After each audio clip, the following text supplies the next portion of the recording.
Et donc, à cette époque, comment la population albanaise était vue par les autres citoyens européens? Moi,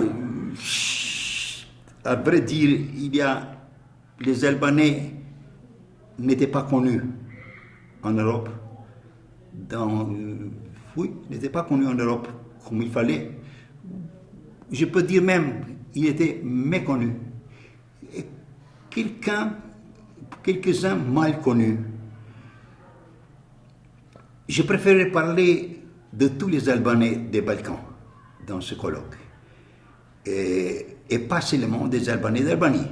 J'aimerais encore je me suis excusé devant ces représentants-là, venus de plusieurs pays d'Europe, et plus particulièrement venus du Sud-Est. Si je vais insister un peu sur l'histoire de mon peuple albanais et de ma nation albanaise, excusez-moi ou permettez-moi, car les Albanais en Europe sont actuellement les plus négligés, pour ne pas dire les plus ignorés, par les représentants des pays du monde qui se réunissent pour décider du sort des peuples et des nations. J'ai parcouru plusieurs pays du monde et j'ai constaté que les gens simples avaient une connaissance limitée des Albanais parce que nous ne représentons relativement qu'une petite nation. Mais être invité à un lunch à la New York University et entendre quelques professeurs qui se prononçaient que l'albanais n'était pas une langue indo-européenne, ça n'est pas admissible. Mais pas tous. Il y avait d'autres professeurs plus compétents qui insistaient que l'albanais était une langue européenne, indo-européenne plutôt. Et aussi d'autres coins, d'autres aspects de notre peuple, de notre nation, qui n'étaient pas connus, pour les raisons que je vous ai dit, parce que nous ne représentons qu'une petite nation. D'accord. Et donc, en parcourant votre brochure, on apprend que vous étiez particulièrement révolté contre le gouvernement italien. Et donc, pour quelles raisons? À dire la vérité, il faut dire ça, je me suis vraiment indigné. Encore plus humiliant et honteux a été le traitement que le gouvernement italien a réservé aux réfugiés albanais au mois d'août 1991, en les enfermant dans le stade de Bari comme les gladiateurs d'autrefois, répétant ainsi l'histoire des souffrances de Spartacus et de ses compagnons d'origine thrace et illyrienne, ancêtres des Albanais d'aujourd'hui. C'était selon moi une honte de leur jeter la nourriture du ciel, comme nous le rappellent les images transmises par la télévision mondiale. Enfermer plus de milliers et des milliers de personnes dans un stade pour plusieurs jours, au mois d'août, à une température qui dépassait les 37 degrés Celsius. Et imaginez-vous, c'était vraiment inhumain. À cette occasion, j'exprime ma reconnaissance aux radios et à la télévision genevoise et suisse d'avoir transmis 4 fois des émissions dans lesquelles nous avons protesté contre ce traitement inhumain. Est-ce que le gouvernement et l'armée italienne n'avaient pas la possibilité de créer un tendopoli, même surveillé et encerclé? Ils l'auraient certainement fait si un tremblement de terre avait laissé sans abri 15 000 habitants de la ville de Paris. Étant donné que la personne qui vous parle a été un témoin oculaire qui a pris une part active au sauvetage de l'armée italienne, menacée de déportation et de fusillade par les nazis allemands comme déserteurs, le jour de la capitulation de l'Italie, le 8 septembre 1943, permettez-moi d'expliquer les raisons de ma révolte envers le gouvernement italien d'alors et ma reconnaissance envers le peuple italien qui a fait de son mieux pour sauver plusieurs réfugiés albanais en leur offrant l'hospitalité. Le lendemain de la capitulation de l'Italie, je suis descendu du maquis, autorisé personnellement par le commissaire de l'état-major de l'armée nationale de libération Enver Hoxha pour offrir au général commandant de la division italienne d'occupation du district d'Elbasan de venir dans nos montagnes, non pas pour combattre contre les Allemands, parce qu'ils en avaient assez de la guerre, mais pour vivre parmi les peuples de nos montagnes pour sauver leur vie. Des dizaines de milliers d'Italiens ont vécu dans les familles albanaises dissimulées pendant l'occupation nazie-allemande de l'Albanie. Ils ont été rapatriés dès la fin de la Deuxième Guerre mondiale. Est-ce que l'Italie n'avait pas une dette envers ce peuple albanais qui avait montré sa noblesse en offrant l'hospitalité à une armée qui avait pendu ses fils et ses filles et brûlé plusieurs villages qui luttaient pour la libération de leur patrie, l'Albanie? D'accord. Et plus tard, l'Albanie connaît donc une émigration de masse, en particulier des jeunes. Pouvez-vous nous dire pourquoi la population albanaise a commencé à émigrer? Je vous dis tout ce que j'ai dit. Ne le prenez pas pour une digression de ma part du thème de ce colloque. Je vois que, oui, qu'il faut faire attention à ça. Naturellement, je suis de l'avis qu'il faudra trouver une solution afin que nous, les peuples de l'Est, aidés par les autres pays plus avancés de l'Europe et du monde, puissent redresser notre économie sur place et s'il y a lieu, organiser une émigration. Pour ma part, l'afflux de milliers de ressortissants d'un pays communiste dans des ambassades occidentales à Tirana, le jour même de la proclamation de la République du Kosovo en ex-Yougoslavie, a été encouragé par l'État communiste lui-même pour des raisons antinationales en exploitant les sentiments anticommunistes de ces jeunes qui voulaient quitter le pays.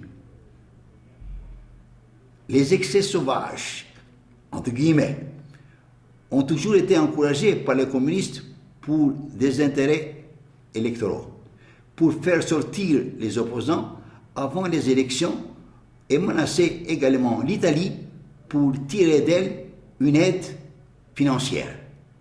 L'immigration pour l'Albanie, qui a été l'unique pays méditerranéen n'ayant pas profité des quotas d'immigration pendant un demi-siècle à cause du régime communiste, est maintenant une nécessité absolue et doit être considérée comme le salax qu'on fait aux gens qui souffrent de la pression artérielle.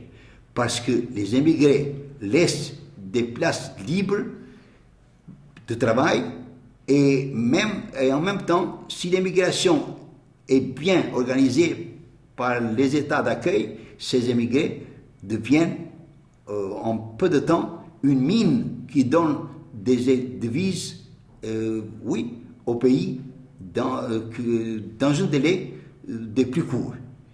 Je ne suis pas d'accord avec quelques communistes qui ont dit que ces jeunes ont abandonné leur mère agonisante, donc l'Albanie, pour se sauver eux-mêmes. Ce n'est pas vrai. Bien au contraire, ces jeunes ont pris la voie de l'exil qui est très difficile tout en le sachant pour assurer les moyens de guérir cette mère agonisante. Je pense qu'on ne peut pas arriver à une confédération européenne ou bien une Europe unie sans connaître et bien résoudre les problèmes qui préoccupent les pays qui ont souffert du communisme et de surcroît pour l'Albanie de l'isolement complet pendant un demi-siècle. De toutes les choses que j'ai vues et entendues dans divers pays qui ont affaire aux Albanais et de l'ignorance de plusieurs intellectuels sur les Albanais des Balkans, ce n'est pas le peuple albanais qui est responsable.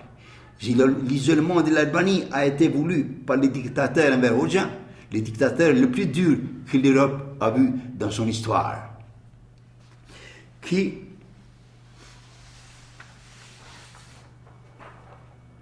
avait à sa disposition l'expérience des pharaons, de Néron, de l'Inquisition, d'Hitler et de Staline. Et de surcroît, Enver Hoxha avait l'utilisation de l'électronique qui lui a donné la possibilité de contrôler ses plus proches collaborateurs, même dans leur chambre à coucher. Les vraies causes et les plus déterminantes des malheurs que notre nation a subis sont les décisions prises par les grandes puissances qui, pour sauvegarder leurs intérêts, ont attribué notre nation à l'Est. L'intervention armée des Anglais en Grèce après la Deuxième Guerre mondiale contre les communistes qui voulaient instaurer un régime communiste a sauvé les Grecs du communisme. L'Albanie fut également victime du communisme instauré par l'Union soviétique, mais elle a aussi été occupée par l'Italie fasciste en 1939. Parlez-nous donc de cette période de tension perpétuelle. Une rectification. Le communisme, il est vrai qu'il est instauré par l'Union soviétique, toute cette influence de cette grande puissance, imaginez-vous. Mais l'Albanie, c'est un cas tout à fait particulier dans tous les pays de l'Est. Ce sont les forces communistes nationales de libération, mais qui étaient dirigées par le Parti communiste, qui ont instauré la dictature, tout en ayant l'appui des autres pays communistes ou des autres mouvements communistes comme celui de Tito, les Yougoslaves, et aussi l'Union soviétique, mais indirectement. Il faut reconnaître ça. Le peuple albanais, qui a été le plus persécuté et le plus cloisonné dans l'Europe de l'Est, a compté des milliers et des milliers de morts et des centaines de milliers de prisonniers et d'internés. Il ne mérite pas ce traitement que le régime communiste d'Enver Hoxha lui a infligé. Le cas de l'Albanie n'était pas assimilable à celui des pays de l'Est qui dépendaient de l'Union soviétique. Parmi ces pays, il y avait des peuples qui étaient en guerre avec l'Union soviétique ou qui, pendant leur histoire, avaient eu des problèmes avec les Russes. Dans ces pays de la soi-disant démocratie populaire, c'était l'armée rouge qui avait instauré le pouvoir communiste. Tandis que l'Albanie a été occupée par l'Italie fasciste en avril 1939, après avoir opposé une résistance armée à cet empire. Ce sont les Albanais les premiers qui ont versé leur sang contre l'invasion des pays fascistes et nazis après l'Anschluss de l'Autriche et la capitulation de la Tchécoslovaquie. À vrai dire, la grande puissance d'alors n'ont même pas présenté contre l'invasion fasciste italienne de notre pays une protestation en avril 1939. Toutes les injustices faites aux Albanais par les grandes puissances, en commençant par le Congrès de Berlin en 1878, qui a attribué des territoires albanais à la Serbie, au Monténégro, et en continuant par la conférence des ambassadeurs à Londres en 1913, qui a donné à la Serbie et à la Grèce plus de la moitié du territoire du nouvel État albanais, proclamé le 28 novembre 1912, une Albanie mutilée des terres les plus fertiles et les plus riches. Toutes les erreurs des grandes puissances ont été une des principales causes de la propagation des idées communistes en Albanie. Le Parti communiste albanais, exploitant les aspirations de son peuple, qui pendant des millénaires a été épris de liberté, a commencé la lutte armée contre le fascisme quand l'Union soviétique fut attaquée par l'Allemagne nazie. Il a commencé cette lutte pour alléger l'Union soviétique, sa patrie, pour les communistes et pour le Parti communiste, exploitant d'abord la jeunesse estudiantine et ouvrière, puis tout le peuple albanais qui voulait combattre contre les envahisseurs de la patrie. Pour clôturer cette première partie, parlez-nous un peu de votre vie personnelle à cette période. Comment est-ce que vous avez vécu cette époque ? Selon moi, l'indépendance de l'Albanie a été nourrie par des traités internationaux et des conflits à travers la lutte que le peuple albanais a menée contre le fascisme italien et les nazis allemands. C'est la conjoncture qui a maintenu au pouvoir Enver Hoxha et son État communiste avec ses bunkers. Cet État, cette dictature personnelle d'Enver Hoxha et son clan, qui était contre les Russes, les Américains, les Italiens, les Yougoslavie et les Grecs, a pu survivre même du fait qu'aucun de ces pays ne voulait voir l'autre occuper l'Albanie.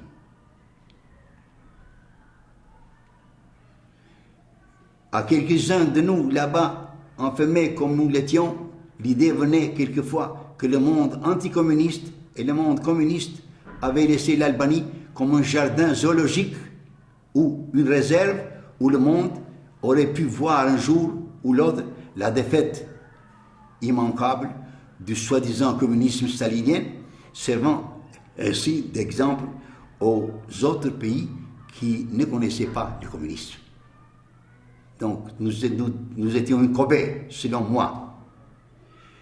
J'ai vécu toute cette histoire et d'une manière active. Il m'est donc permis de vous parler d'elle et de vous donner mon opinion. J'ai été l'élève d'Enver Hoxha pendant plus de 2 ans, quand il était professeur au lycée français. J'ai combattu avec lui pendant la lutte nationale de libération. Je me suis éloigné de lui quand j'ai flairé sa trahison, sans pourtant abandonner la lutte contre l'envahisseur du pays.